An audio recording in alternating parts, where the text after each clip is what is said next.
if I didn't straighten it a certain amount of times, it would frustrate me. And then I have to make a new number to straighten that cup. And I'd be spending like 15 minutes just straightening this one cup. I'd be wasting time, you know.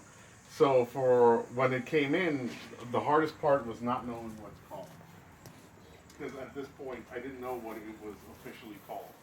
Oh, you hadn't been diagnosed yet? I had not been diagnosed. Oh, okay. And I had displayed tendencies of it through childhood, but it wasn't a disorder until I turned 26. Oh, wow. And it was very inopportune because it was right after I graduated from grad school. I couldn't go to my graduation. Oh. Because that was it. They mailed me my degree and that was it.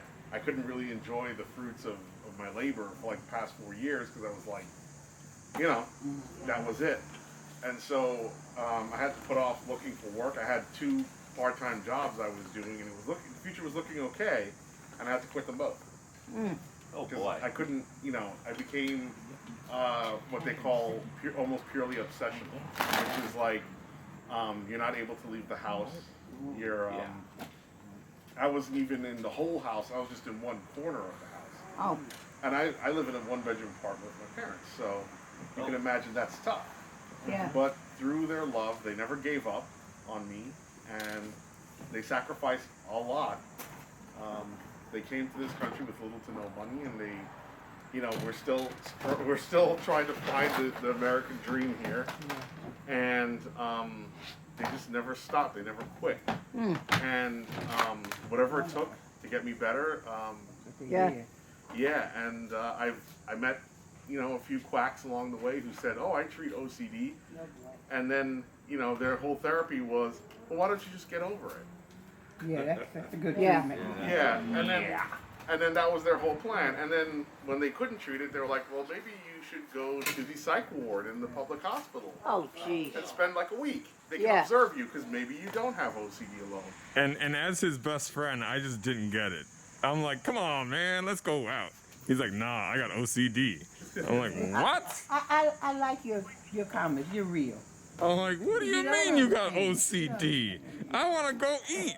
He goes, nah, man, I can't put on my pants. I'm like, what? Put on your pants, man. Let's go hang out. But that was the, it's one thing for my friend. It's funny when my friend does it. It's not funny when a paid medical professional is No, telling you. that's true. That's true. And, Very frustrating. and I decided to go to Mount Sinai, and it wasn't exactly the cheapest because they don't really take any insurance. Yeah. So Really? I Mount didn't know that. Sinai, they have a OCD center, just a center for OCD.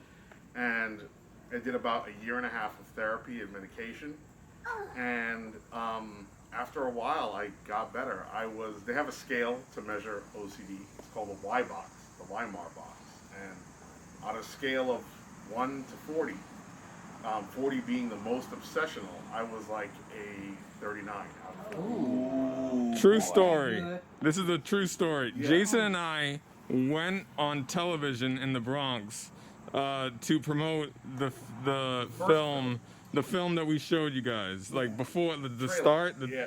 the 20-minute film that we showed you. Yeah. So Great. so we go on television, and Jason has never told me what he just told you guys. Like it was the first time that I heard it, and he goes and he tells the host, out of like 40, I'm a 39. I know you like. And my whole face just basically I'm live on television, I know you're like, and my like in slow motion, my face, I'm smiling, and then I just droop like, what the heck?